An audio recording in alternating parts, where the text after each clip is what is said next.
Okay. In brief, a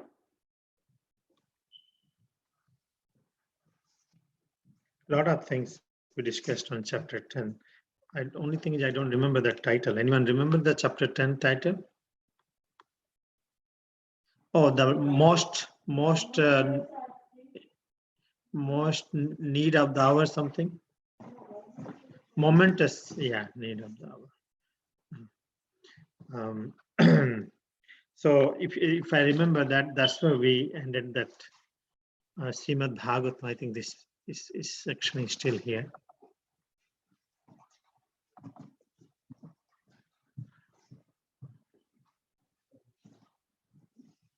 He wrote the article in response to Nehru's comments, and he would translate day and night.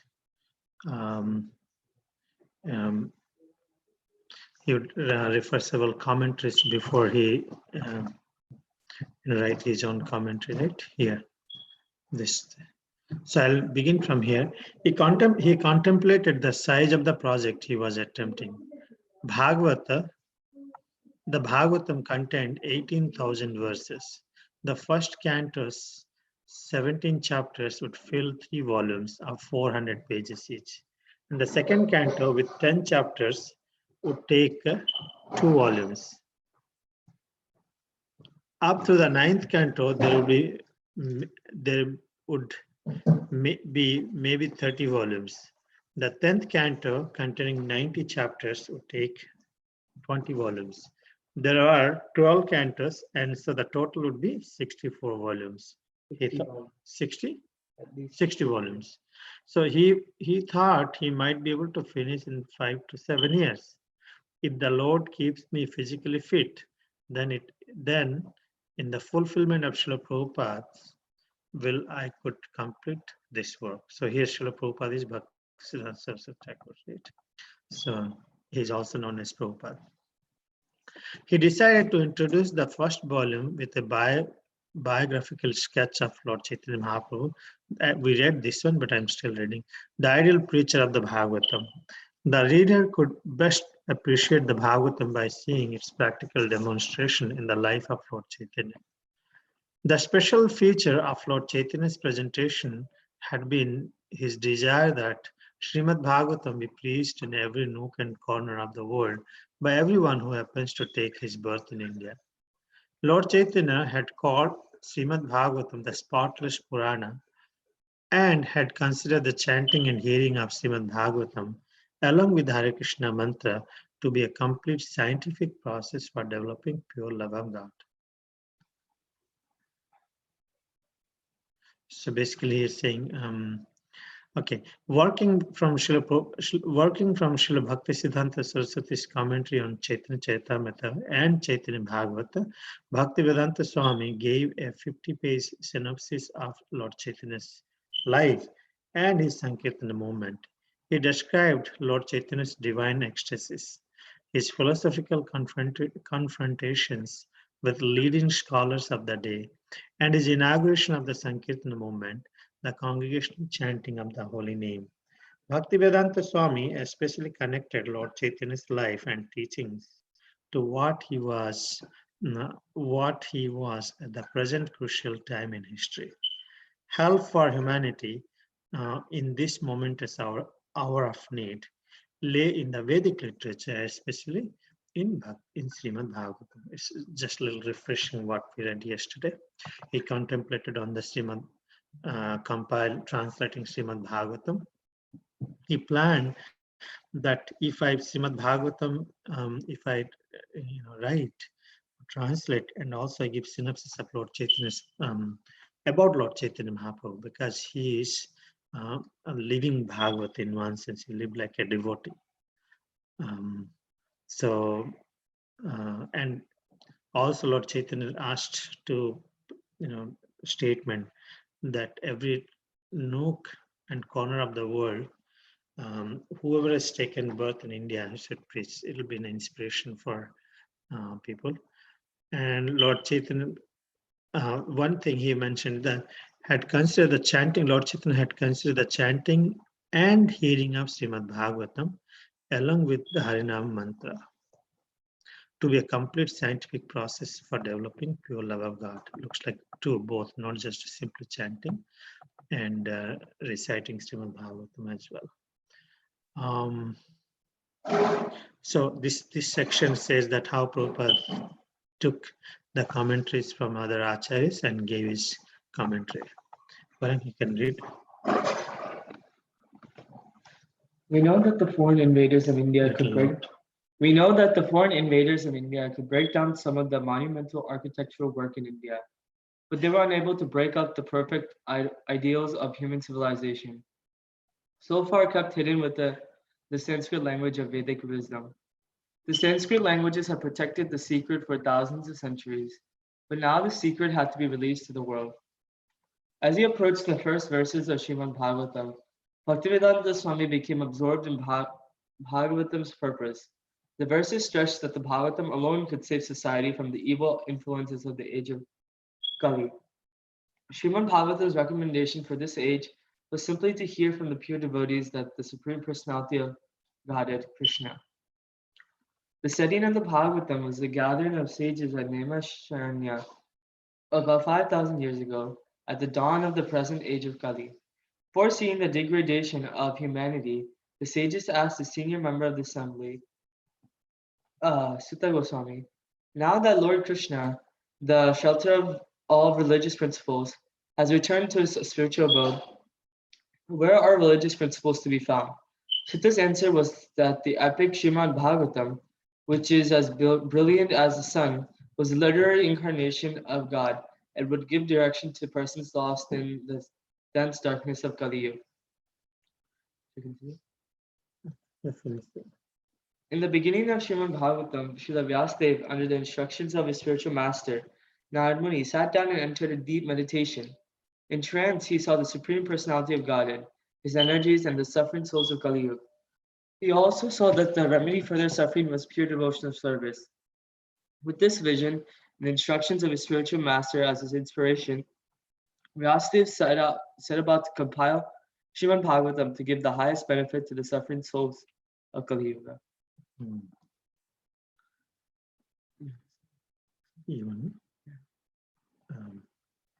So here in the first section, it says that many invaders, they try to break down the monumental architecture, but they're unable to break up the perfect ideals of human civilization. So far, very important point, so far kept hidden within the Sanskrit language of Vedic wisdom. Now the Sanskrit language had protected the secret for thousands of centuries, but now the secret had to be released. He's going to release. It's like everything is, because no one understood, no one read Sanskrit. So Prabhupada, as he approached the first verse of Srimad Bhagavatam, Bhaktivedanta Swami became absorbed in the Bhagavatam's purpose. The verses stressed that the Bhagavatam alone could save the society from the influences of the age of Kali. And it is recommended for this age to hear from the pure devotees of the Supreme Personality of Godhead. Now, then, at the setting of the, at the beginning, how the sages in Naimisharanya inquired about, now Lord Krishna has unmanifested from this world, so how the living entities can take shelter, whose shelter they will go for it. So that's why it is Sutta Goswami answered that Srimad Bhagavatam, which is a brilliance, as brilliant as the sun, that people in Kali Yuga will take shelter. Did you read this? Did you read that? Yeah. So this one again, Srila Vyasadeva, he meditated on the Supreme Lord under the instruction of the spiritual master, entered in deep meditation before he compiled the Srimad Bhagavatam. In trance, he saw the Supreme Personality, his energies, his suffering souls of Kali Yuga. He also saw the remedy for their suffering was pure devotional service. So that was his vision for this age of Kali. Okay. Prasanthi, can you please read?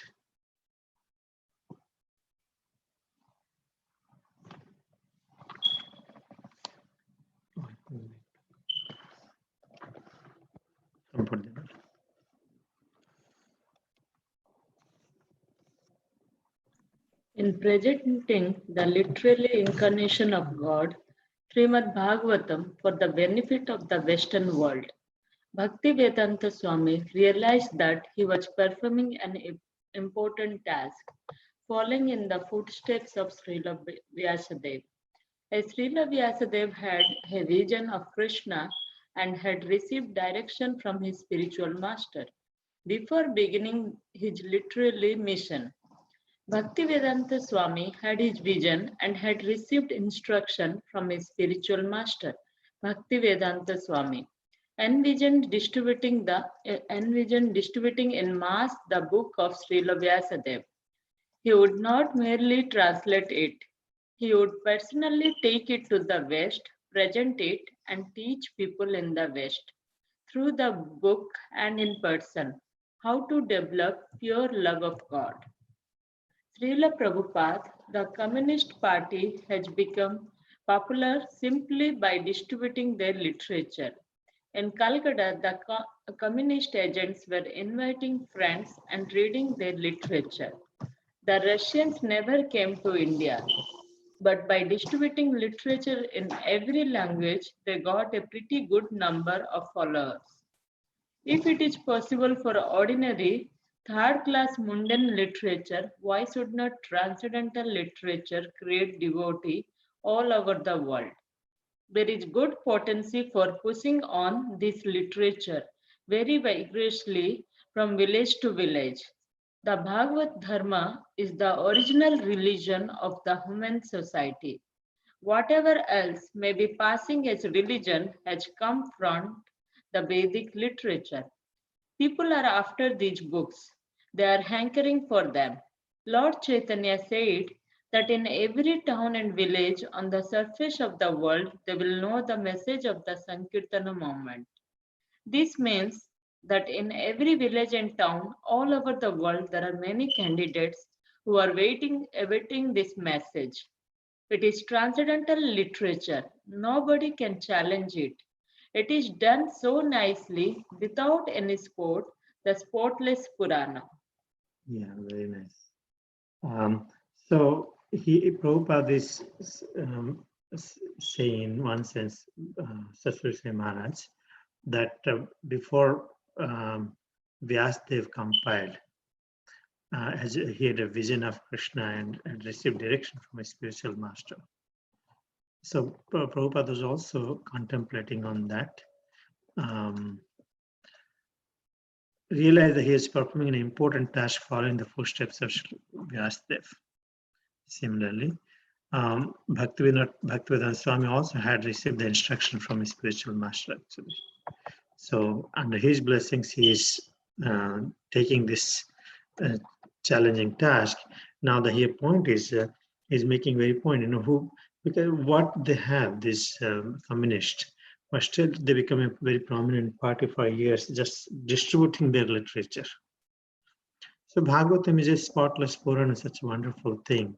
And all is possible only when we, as much as we pour the information.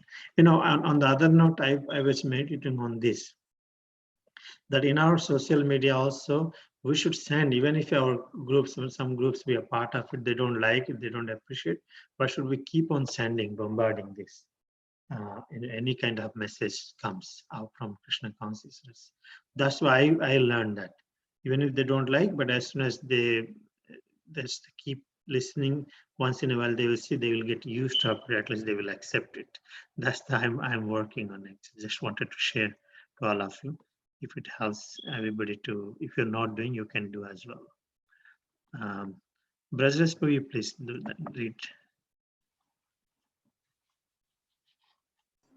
Prabhuji, I'll take last. I'm having my dinner also. Okay. Prasanthi? Bhaktivedanta Swami put his faith in Srimad Bhagavatam, giving up almost all other kinds of missionary activity. And this had been the advice and example of his spiritual master and of Lord Chaitanya, that they had not been interested in building costly temples or in creating many neophyte disciples. Srila Bhakti Siddhanta Saraswati had stressed preaching. Preaching meant books, and the best book was Srimad Bhagavatam.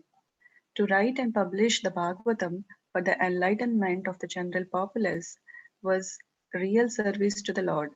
That was Srila Bhaktisiddhanta Saraswati's opinion.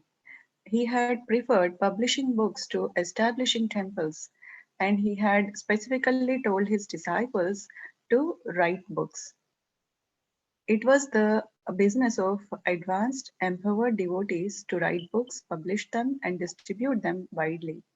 A program to distribute transcendental literature everywhere with even more expertise than the communists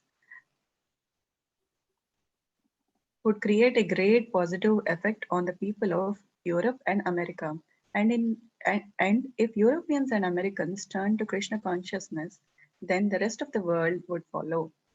Bhaktivedanta Swami continued working alone in his room at Chippiwada, absorbed in the thoughts of spreading the news of Krishna on a scale never before attempted. He sometimes wondered how Westerners, who were so far removed from the Vedic culture, could adopt it. They were meat eaters, lechas.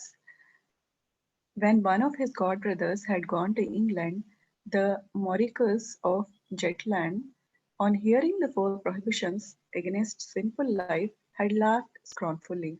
Impossible, but Srimad Bhagavatam spoke for itself. Sri Krishna, the personality of Godhead, who is also the Paramatma in everyone's hearts and the benefactor of the truthful devotee, does cleanse the desire of material enjoyment in the heart of the devotee who had developed the urge of hearing his messages, which are themselves victorious when properly heard and chanted.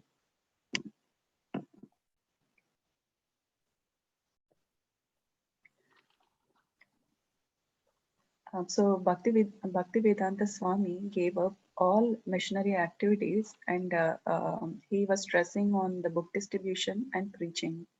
And that was the message of his spiritual master and also of Lord Chaitanya. And they were not interested in creating many neophyte disciples or building costly temples. Um, and the best book is Srimad Bhagavatam, and publishing that will really help the people.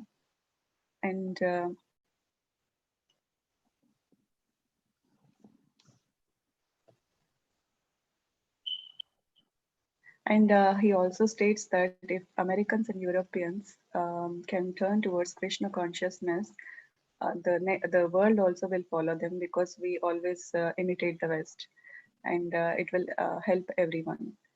And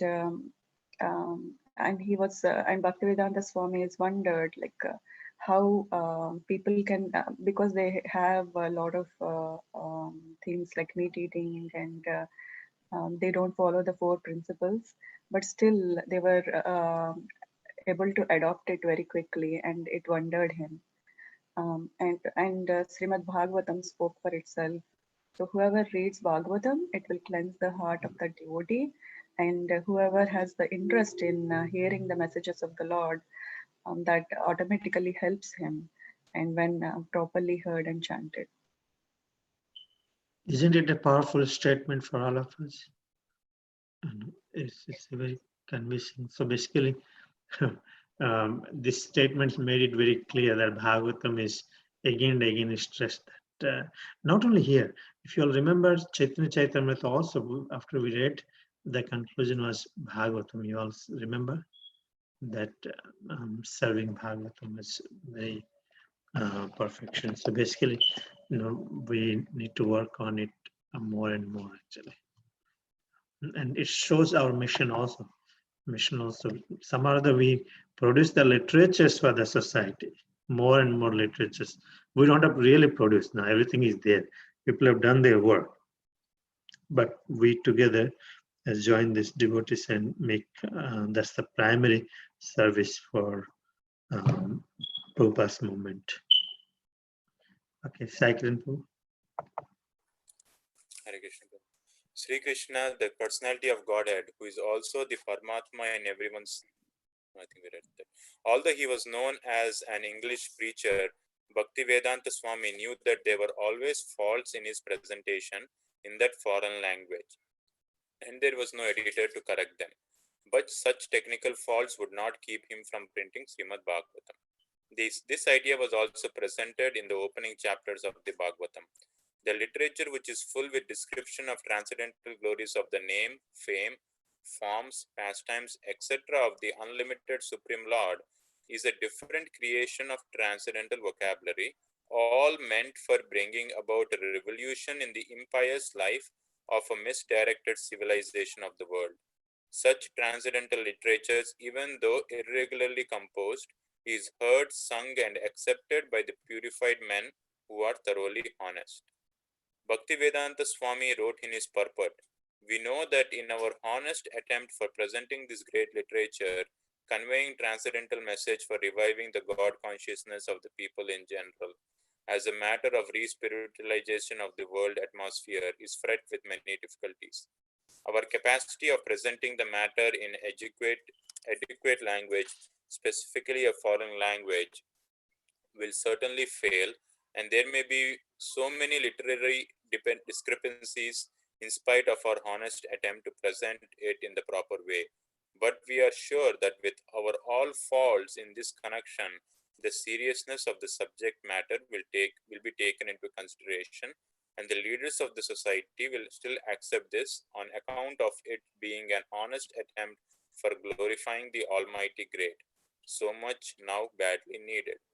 When there is fire in the house, the inmates of the house go out for help from the neighbors who may be foreigners to such inmates, and yet without any adequate language, the victims of the fire express themselves and the neighbors understand the need, even though not expressed in adequate language.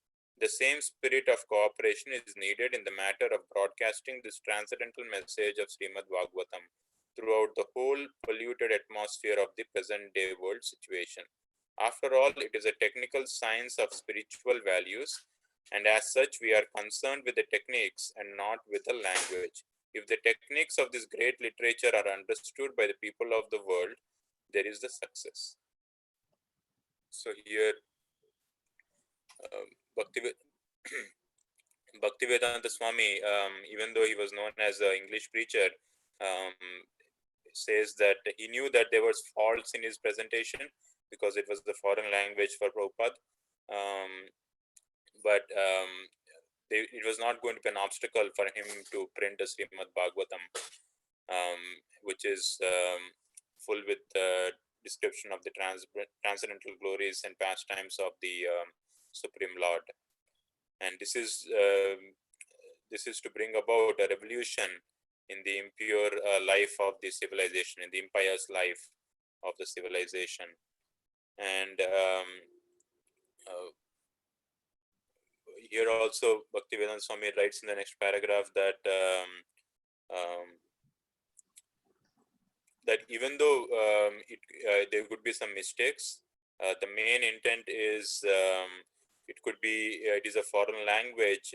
The main essence of the seriousness of the subject matter will pass on to the readers, and the leaders of the society will accept this because it's an honest attempt for glorifying the Almighty Great. So even though there could be some literary mistakes, the main focus is on spreading the message of the Almighty Lord. And he gives an example here that when if a house is on fire and the neighbors are foreigners, the person will know how to communicate even though there is a language barrier. So in the same spirit, if people understand the real essence who are reading of Srimad Bhagavatam, they won't pay attention to any small literary mistakes.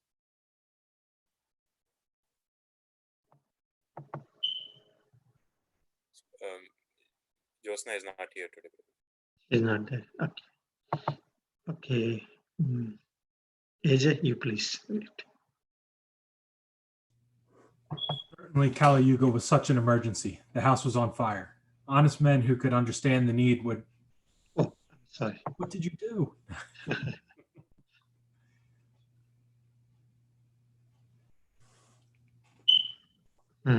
Okay. honest men who could understand the need would welcome Srimad Bhagavatam, even though it was now being presented with so many faulty and broken linguistic technicalities.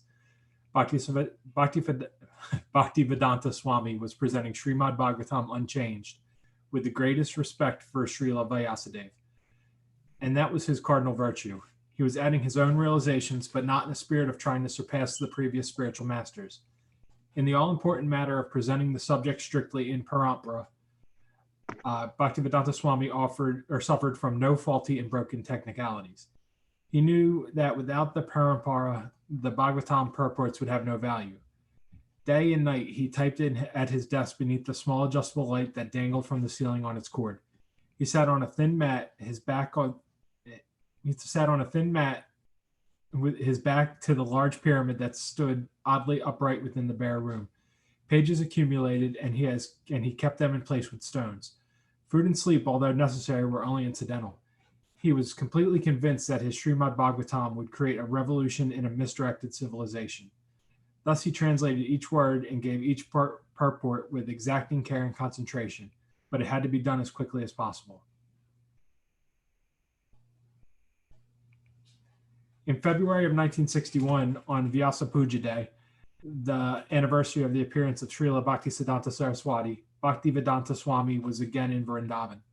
In honor of their spiritual master, some of Srila Bhaktisiddhanta's disciples had gathered, offered flowers before his picture, and held congregational chanting in the temple.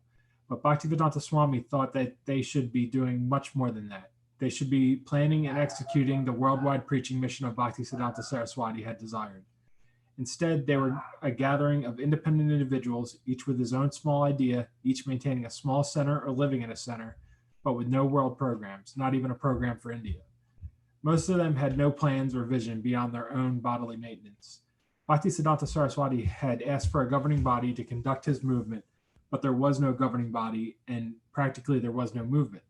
Some who had fought bitterly were again on speaking terms and feared that any sudden organizational attempts now might simply stir up old animosities. At least they could gather together and make an offering to their spiritual master. So in the first part, it discusses Prabhupada, his process while writing the Srimad Bhagavatam, or translating the Srimad Bhagavatam, and not being too concerned about the broken linguistics or the technicalities. His main goal was to just make sure that he was passing down the message from the previous masters, not coming up with his own interpretations or things like that. I might have missed. I don't know what parampara is. You don't know parampara is? I might not. It's disciplic succession. Okay. Yeah. Okay. Yeah. So that was his main thing. He just wanted to continue to pass down the message as it was taught to him and as it was taught to Bhaktisiddhanta Saraswati, and so on and so on. And it just kind of describes his process and the urgency that he felt he needed to do this, because he was convinced that once it was complete, it would create a revolution for Krishna consciousness. And then it talks about how they went, how he was back in Vrindavan for the appearance of Srila Bhaktisiddhanta Saraswati, and how a lot of his other disciples were there, but none of them could, none of them were really doing anything. They were all still kind of walking on eggshells with each other and afraid to make any attempt at organizing, because they knew a misstep could just throw everybody back into strife again. So while Prabhupada had his vision and his goal of carrying out Bhaktisiddhanta's mission, the rest of these guys were kind of just hanging around, not really doing anything at all, except for just taking, I think what they say, they were concerned about their bodily needs only, and not really, doing anything to progress the movement. Yeah, one thing I wanted to reflect here is that he, in 1961, in the Vyas Puja, he's reminded that God is not, it's Vyas Puja means the birthday, appearance day of a spiritual master. We offer homages, we serve prasadam, nice big feast, disciples get together and glorify congregational chanting. But he said that here, but Bhaktisiddhanta Swami thought that they should be doing much more than that. They should be planning and executing the worldwide preaching mission that Bhaktisiddhanta Saraswati desired. That he is looking at the higher purpose, how to really please him, not just simply superficially worship him without understanding his desire and serving his desire. Then it is not a really complete worship. If you want to serve me and you satisfy me by fulfilling my instructions. So when I'm saying this, it means in this Prabhupada is also expecting the same thing in his birthday, appearance day. Bhaktivedanta Swami is also in one sense for us his instruction. I can see that he's expecting that you want to please me, that please the way I ask you. So that is not simply just but united and worship, that's good, but help me in my mission. Just wanted to stress on that point actually. Pranath, you can read.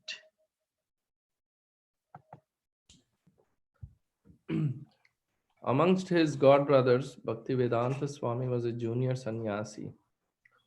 Although a recognized writer and editor, he had no temple or followers, yet he knew he was trying to follow Bhaktisiddhanta Saraswati. He saw himself helpless and alone against the vast forces of Maya. His god brothers were not an army united against Maya's forces, but were more like apathetic monks growing old, holding on to religious principles and rituals devoid of life. How could they gather to worship their spiritual master without distressfully admitting their failure and, in the spirit of better late than never, trying to rectify it? Since the custom on Vyasa Puja day was for each disciple to write an offering glorifying his spiritual master and to share it within the assembly of God brothers, Bhaktivedanta Swami wrote an offering more like an explosion than a eulogy, and humbly placed it before his God brothers for their response. Even now, my God brothers, you return here on the order of our master, and together we engage in this puja. But simply a festival of flowers and fruits does not constitute worship. The one who serves the message of the Guru really worships him. Oh, shame, my dear brothers, aren't you embarrassed? In the manner of businessmen, you increase your disciples. Our master said to preach, let the neophytes remain inside the temples and simply ring the bells. But just take a good look at the terrible situation that has arisen. Everyone has become a sense enjoyer and has given up preaching. From the seas across the earth, penetrate the universal shell, come together and preach this Krishna consciousness. Then our master's service will be in proper order. Make your promise today, give up all your politics and diplomacy. If the disciples of Bhaktisiddhanta Saraswati could join and preach together, there was every chance that they could create a spiritual revolution within the sinful world. That had been the hope of Srila Bhaktisiddhanta Saraswati, and Bhaktivedanta Swami expressed that hope in his Vyasa Puja offering. So, continuing on the same lines, Prabhupada was a junior among the sannyasis, among the disciples of Bhaktisiddhanta Saraswati, and while he had a strong desire and determination to follow in the footsteps of his spiritual master Bhaktisiddhanta Saraswati, but he found himself alone with so many forces not aligned or acting against him, and where mostly everybody was doing their own thing, uh, ritualist some rituals and religious principles, holding on to those, and but not really the core mission of Bhaktisiddhanta, which was Bhaktisiddhanta Saraswati, which was to preach. Uh, and as we read before, that it is not just about offering flowers and fruits and glorifying the spiritual master by writing some, offerings. But it was more to, um, preach.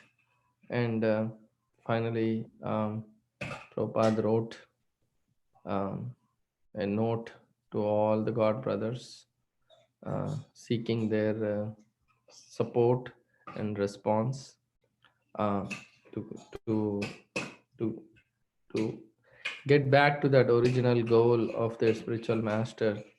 And but and Prabhupada was trying to, in one sense, inspire, it appears. And instead of, he says, increasing your disciples like businessmen, we should preach. And let those new disciples and devotees remain in the temple and do those uh, temple rituals, um, and really, try to be more compassionate and go out and preach.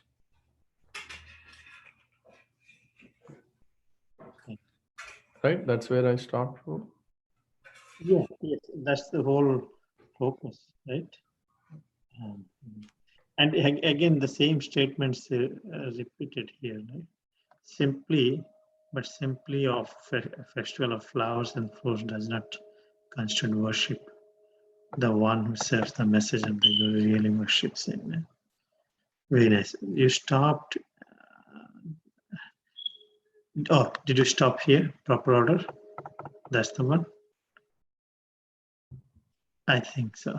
Right? Give up all your yes, Prabhu. Yeah.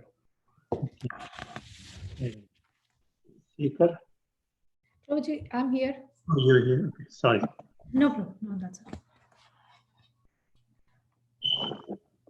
If the disciples of Bhaktisiddhanta Saraswati could join and preach together, I think he finished this, Prabhuji.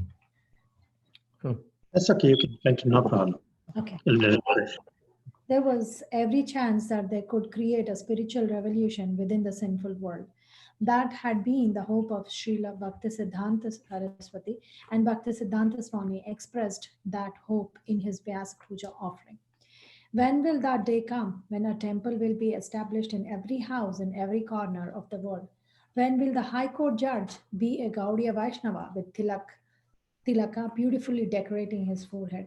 When will a Vaishnava winning votes be elected president of the land and preaching be spread everywhere? As he read the poem, its truth exploding in the midst of the gathering of aging sannyasis, some approved and some were incensed. Their meeting, however, took no new direction. They did not sit down together and plan as he had pleaded. Swami Maharaja's poem was taken as another poetic expression or as an opinion. The God brothers were inclined to let the old wounds heal with the passing of time, to go back over the whole thing again and reconstruct the mission as it had been before when Srila Bhaktisiddhanta Saraswati had been present, and to attempt all of those ambitious programs. How was it possible? They were getting old. Some did not want to leave the shelter of Vrindavana. They would worship Bhaktisiddhanta Saraswati within the holy dham. If Bhaktisiddhanta Swami could do something more, let him go ahead and try. Bhaktivedanta Swami returned to Keshi Ghata thoughtful. For many years, he had been unable to take a leading part in the mission because of family commitments. In 1935, in Bombay, his god brothers had even asked him to be president of the Matha there. But Bhaktisiddhanta Saraswati had said that it was not necessary that Abhaycharan join them. He would come in his own way. Now, by the grace of his spiritual master, he was ready to fulfill the meaning of sannyasa. The Krishna conscious world he had described in his poem was not a utopia, presented merely to incite his god brothers, a dreamer's talk of the impossible. It was possible. But in any case, he had to write and print Krishna conscious books and preach abroad. It was what Srila Bhaktisiddhanta Saraswati wanted. If his god brothers would not do it jointly, then he would do it. So here it is expressing Prabhupada's desire for all of them to work together and create this world that had that converts Prabhuji, if you can just scroll a little bit up, it says it converts sinful world into some kind of Down, right? Yeah, I think yeah, right there, Prabhuji. Okay, so Prabhupada's desire was to create a spiritual revolution within the sinful world. That was the word that I was looking for. Thank you. So here it explains how Prabhupada wanted all of his god brothers to be united, and in his poem he described his desire for everybody to work together so that spiritual resolution can be possible. And then his desire, he also expressed his desire that the day when a temple will be established in every house, in every corner of the world. And also when, he also said when the High Court judge be a Gaudiya Vaishnava, meaning like, when are all these top authorities be devotees. That was the desire that he was expressing in his poem. And also, like I said, he was pleading everybody to work together, but that was not possible because everybody else wanted the wounds to take time to heal the wounds that had happened. And it also says that Prabhupada returned to Keshi Ghat thinking about all that, and how his spiritual master did not want him to be the Mata head, him to be the president of the Mata, and how, it says he was thoughtful, thinking about that at Keshi Ghat, and that's what he was expressing in the poem during the Vyas Puja. Yeah, So he decided to just write and print books and preach abroad, which was his spiritual master's desire. He knew, understood that he will do. He insisted, he kind of suggested that you go do your own. He had a full faith on him, actually. He knows he had a full faith on him. And Right. And this is the heartbreaking point is, he understood, Prabhupada understood, but other senior devotees, because he's the youngest sannyasi, other senior sannyasis could not understand this. It looks like it is like that. The one who gets the mercy of spiritual master, he understands the heart of the spiritual master. That's the fact. Again and again, this is the. And that mercy comes by sincere service, genuinely trying to serve. One thing we need to also do is that when will that day come when a temple will be established in every house and in every corner of the world? Even though it is now every corner of the world, I think we, amongst our congregation, we want to make sure that we'll establish a small temple, even if it's of a picture of Lord Krishna and Chaitanya Mahaprabhu. I request at least everyone should, if don't have, let me know if I can arrange for you. For this, we will take this as a project. Make sure all our congregation has this temple. Srikar, did you read? No, right? No, bro. So in January of 1961, one of Bhaktivedanta Swami's Delhi acquaintance had shown him an announcement for the Congress for Cultivating Human Spirit, a convention to be held in Tokyo, May 10, 20. The theme was World Peace Through Cultivating Human Spirit. International participants were invited. As soon as Bhaktivedanta Swami had seen it, he had wanted to go. Although his main interest had always been the US, if Japan presented itself first, why not? And their invitation was in English. If they accepted his reservation, they would pay for his board and lodging at the convention hotel, although he would have to pay his own travel expenses. Bhaktivedanta Swami wrote to the sponsors, the International Foundation for Cultural Harmony, and proposed a speech. How should one cultivate human spirits? The Secretary General of the foundation, Mr. Toshihiro Nakano, wrote back to him at Keshi-Ghat expressing his high regard both for Indian spiritual culture and for his proposed presentation. Mr. Nakano also enclosed an official certificate, as he had requested, stating that Bhaktivedanta Swami was a bona fide visitor to their convention whose expenses in Japan would be paid. They requested, to whom it may concern, that his passport and visa be granted in time for his May 10 arrival in Japan. Bhaktivedanta Swami then conceived a special project for the convention. The 10th canto, 20th chapter of Srimad Bhagavatam presents a description of autumn in Vrindavan. And for each seasonal phenomena, the Bhagavatam presents a parallel teaching from the Vedas. For example, it compares the dark, cloudy evening of the rainy autumn season to the present age of Kali, when the bright stars of Vedic wisdom, the saints and scriptures are temporarily obscured by a godless civilization. The chapter contains dozens of such examples, and Bhaktivedanta Swami proposed 50 commentaries to accompany 50 illustrations to be displayed at the convention. He began preparing the commentaries, which he entitled The Light of Bhagavat.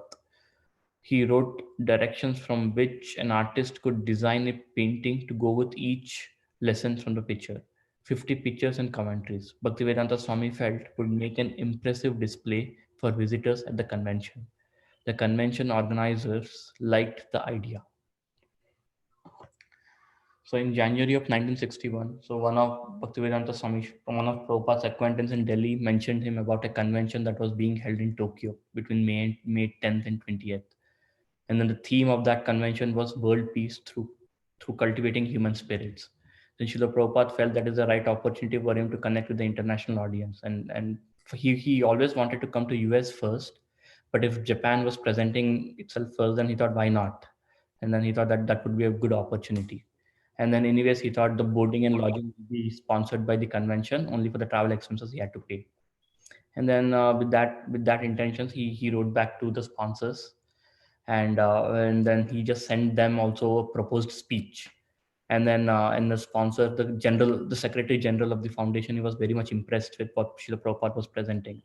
He already presented in that letter. So he wrote back saying that to whomever it may concern, that the passport and visa can be granted for his May 10 arrival in Japan. And then he also mentioned that all the expenses within Japan will be borne by the convention. And then Srila Prabhupada now started preparing for the convention, and he started to prepare a presentation. For that, he chose 10th canto of Bhagavatam and 20th chapter. And in the 20th chapter, it describes the autumn in Vrindavan. And for each seasonal phenomena, I mean, he wanted to present a parallel teaching from the Vedas. Like, for example, it compares the dark, cloudy evening. He wanted to compare that to the present age of Kali. And then the bright stars, so the Vedic wisdom, all the scriptures, the saints in the scriptures, they are like obscured temporarily by godless civilization. So that way, there are many such examples in that chapter. So he wanted to prepare about 50 commentaries, and then he wanted to also present it. I mean, explain that with a picture, and then he wanted to have 50 commentaries and the 50 paintings, so that he wanted to teach that lesson from the picture. So like Prabhupada was very creative here. And then that idea, even the convention heads, they liked it.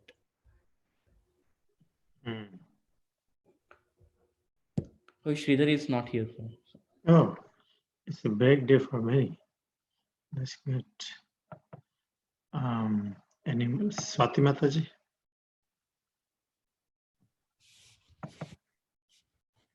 As for your proposal to get the picture drawn by the artist, according to your suggestion, the Institute Department of Congress will immediately take people disposal for its under the full consideration of about some specimen idea of a picture which will be given to us by you, as I should like to get them as soon as possible. Bhaktivedanta Swami worked quickly to produce a 20,000 words manuscripts, 50 lessons for 50 illustrations. The pictures were to despite the forest Depict. depict the forest fields and that is Skies. skies of the Vrindavan during the rainy season, and and the lessons were sometimes sorry, Prabhuji, today something is happening. That's okay. Criticisms. Sometimes criticism of godless government, materialistic and false religionist, sometimes assertions of moral principles and God consciousness, and sometimes deceptions of Lord Krishna and his eternal association in Vrindavan. Everything went smoothly between Bhaktivedanta Swami and the sponsors in Japan. The problem was to raise the travel fare. He approached the likely source, writing at the central government Ministry for the Scientific Reasons and Cultural Affairs. He presented his certification from Mr. Nakuno and explained his position as a sannyasi. In late March, the ministry sent him a form to complete and return. Time was getting short. On March 29th, he wrote the Vice President, Dr. Radhakrishnan, with whom he had speaking equivalence as well as the philosophical difference. Something looks like happened here. Okay, so everything going well. He prepared a lot of preparation with 50 commentaries, and it's kind of explaining from Srimad Bhagavatam 10th canto to depicting those. At the same time, the lessons were sometimes criticism of godless governments. All these things was done.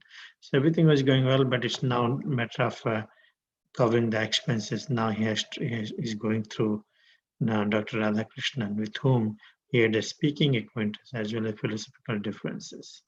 So probably I know he wrote to Dr. Radhakrishnan, but I don't remember if they had direct communication. But let's see what happens here now. Is Vision and Prudin joined today? Are they? Okay. Brajesh, you can read if you're available now. Hare Krishna.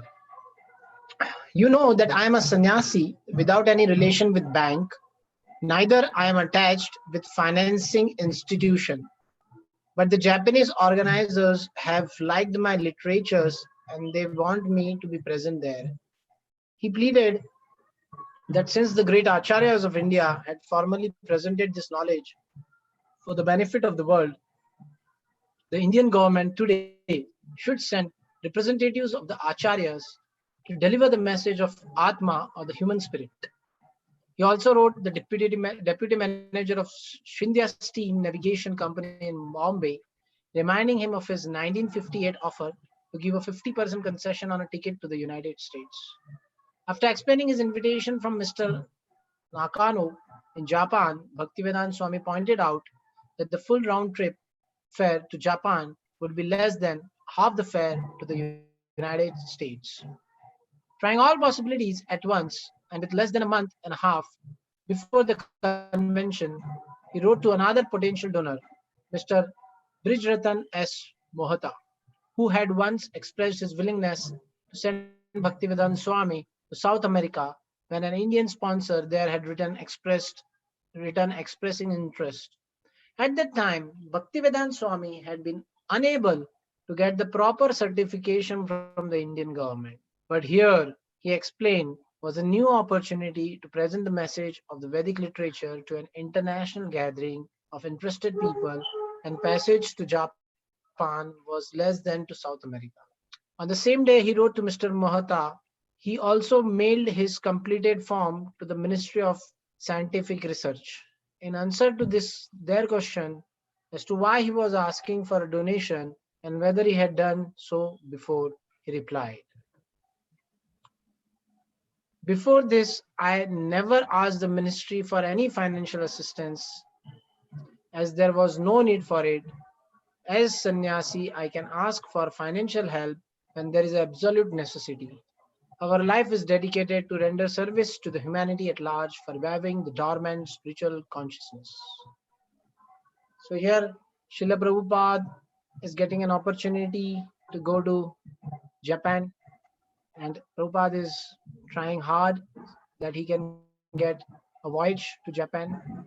So being a sannyasi and being a spiritual leader, he is pleading to different people who are capable of sending him, who are able to sponsor his voyage, and he's representing the acharyas, and that's where he's not giving anything of his own, but he's purely giving a message of acharyas, which is a very important point I felt.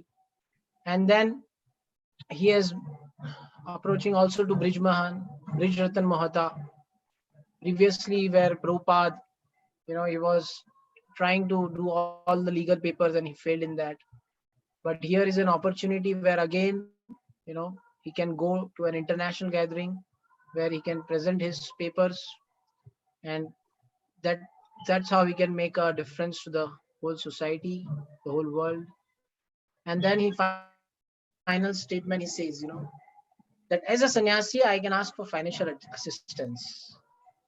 So, because the job of a sannyasi is to render service to the humanity at large. And the most important point, for reviving the dormant spiritual consciousness.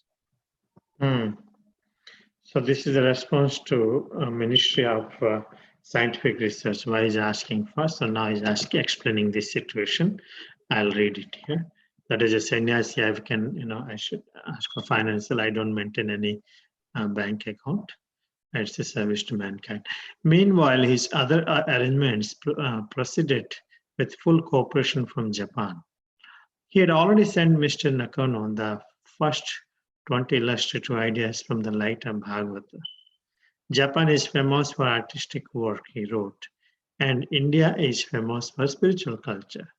We should now combine. America is blind and lame, and Japan is artistic work and spiritual culture. Nice partnership. We should now combine, he suggested. They also print the text and pictures as a book. Mr. Nakano assured Bhaktivedanta Swami that they would be eager to meet him at Haneda Airport. They would be readily recognizable since they would be holding a flag. And if he liked, he could stay in Japan for an entire month and hold local meetings after the scheduled convention. Mr. Nakano also asked a favor of Bhaktivedanta Swami to solidify relationship with the mayors of 3 Japanese cities. He asked that Bhaktivedanta Swami send letters to the mayors requesting their full support of the Human Spirit Congress. Bhaktivedanta Swami immediately complied. By now it was April and no money had come. Finally, after a personal interview in which he received a definite no from Dr. Radhakrishnan, Bhaktivedanta Swami turned to Mr. Nakano in disappointment. On April 18, he wrote, I'm in due respect, receipt of your letter on the 9th instant, and I'm grateful to you for all that you have said for me. I'm a humble creature and I'm just trying to do my bit in this connection because I was so ordered by my spiritual master, Sri Bhaktisiddhanta Saraswati Goswami Maharaj. While I'm feeling too much ecstasy for the reception arrangement you are doing for me, I beg to inform you that my passage expenses, which is nearly about 3,500, is not yet settled. I submitted one application to the Government of India for help, and the copy of my application is also sent with. I also wrote to a private letter to Dr. S. Radhakrishnan in this connection, and the reply which I've received is also enclosed here with. All these are not very encouraging for me. I therefore saw the Vice President today personally, but he says the same thing as he has written in his letter. Although the matter is not yet hopeless altogether, I'm disturbed in my mind thinking that what shall I do in case the government denies to help. I'm therefore seeking your good advice in this connection. Dr. Radhakrishnan said to me that you had also invited him to attend your Congress, and he opines that the passage expenses might have been paid by you.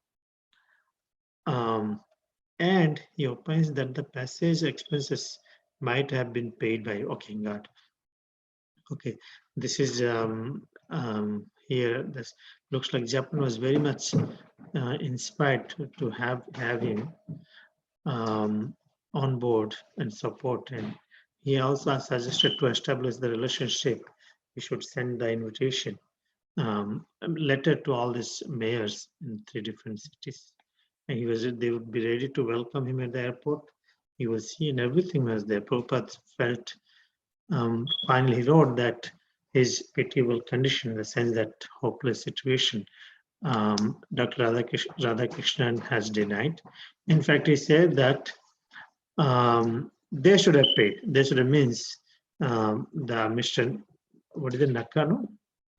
Nakano. Nakano should have paid for the passage. Yeah. He has invited Dr. Radhakrishnan also, that he was also invited to attend your Congress. Interesting. And the passage expenses might have been paid by you.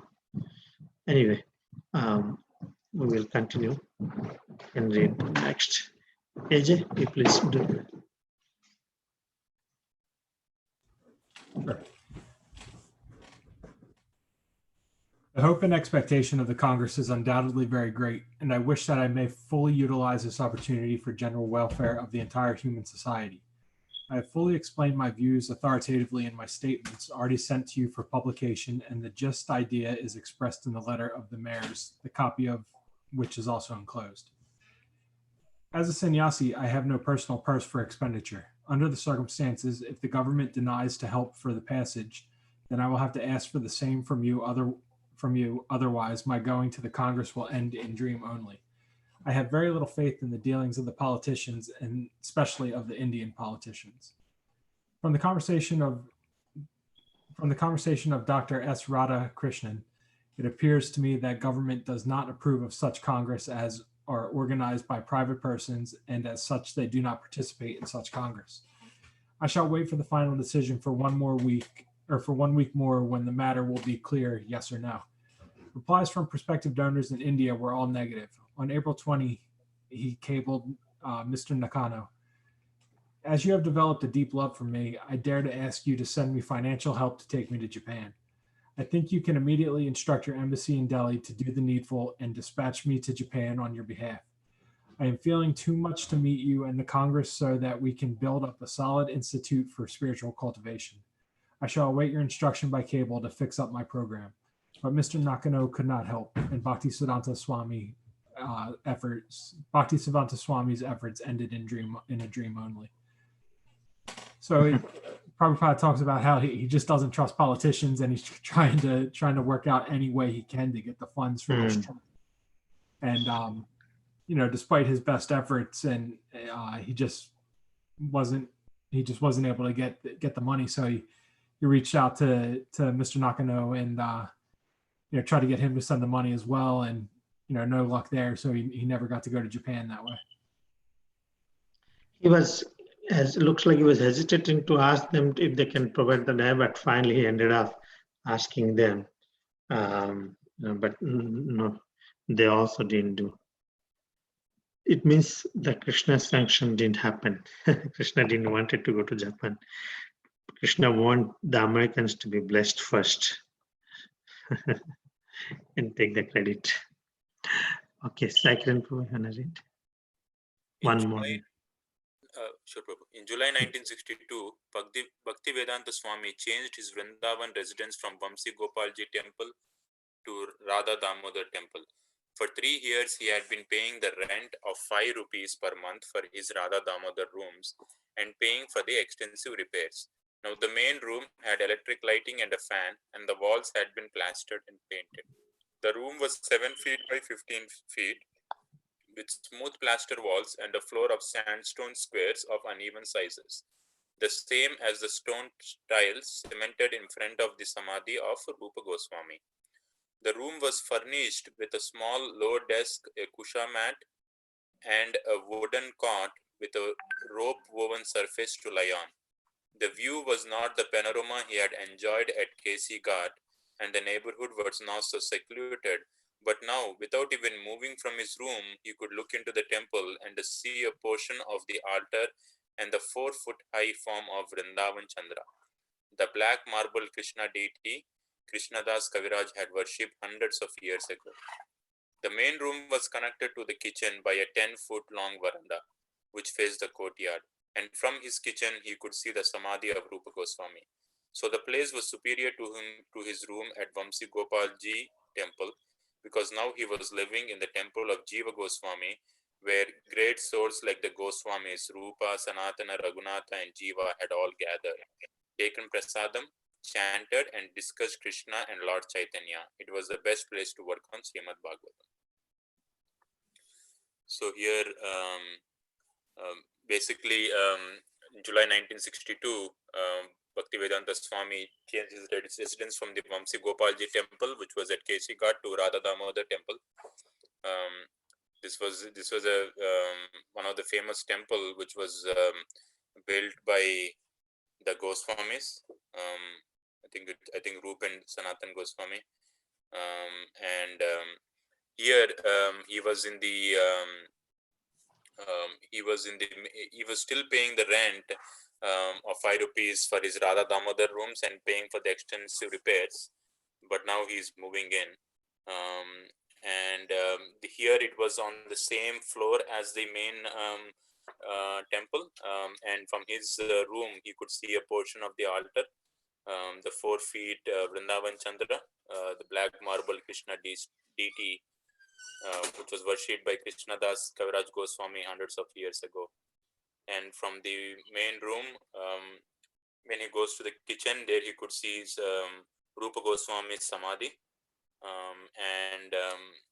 So this was a superior place than his residence at Vamsi Gopalji temple, because this was the place where all the Goswamis of Vrindavan had gathered, Rupa Goswami, Sanatan Goswami, Raghunath Goswami, and Jiva Goswami. And this was where he was going to work on Srimad Bhagavatam. Yeah, I'm just little, he already moved to Damodar temple, isn't it? Before? This 1962, changed his Vrindavan residence from Vamsi Gopal temple to Radha Damodar temple. Wasn't it? He was already invited to Radha Damodar temple.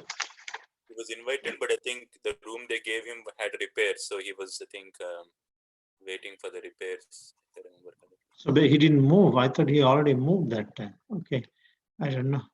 So 1962, he says, I'll go through my previous things. I thought we could finish this today, actually. Anyway, looks like it's 8:42. We can be done. Any comments? Very nice things. We primarily glorification of Srimad Bhagavatam we discussed today. How it is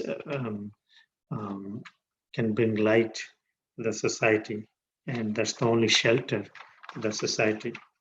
And also establishing temples in every house all over the world.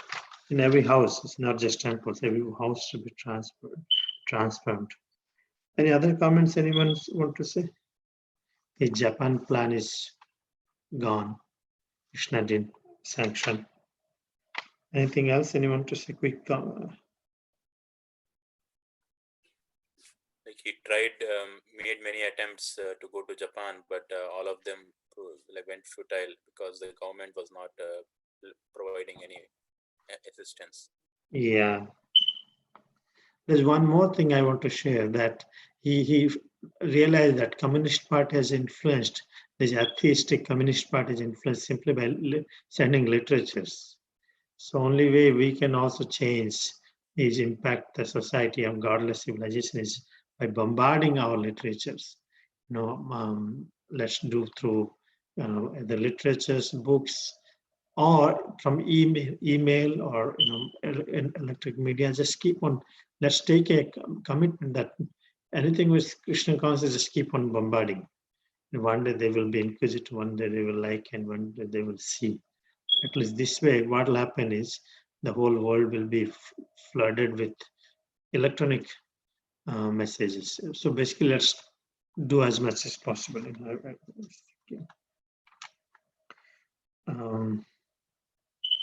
So he, while preparing for the Japan trip, he wrote this book, The Light of Bhagavata, right? It's available in our temple. Primarily, we got it for giving to local, many people like it seems. So anyone want to like take a copy, they can do so. Thank you so much. Stay for Hare Krishna. Srila Prabhupada ki jai. Thank you. See you tomorrow. Hare Krishna. You didn't read Samat Prabhu today? He was a little late. We were late. I was a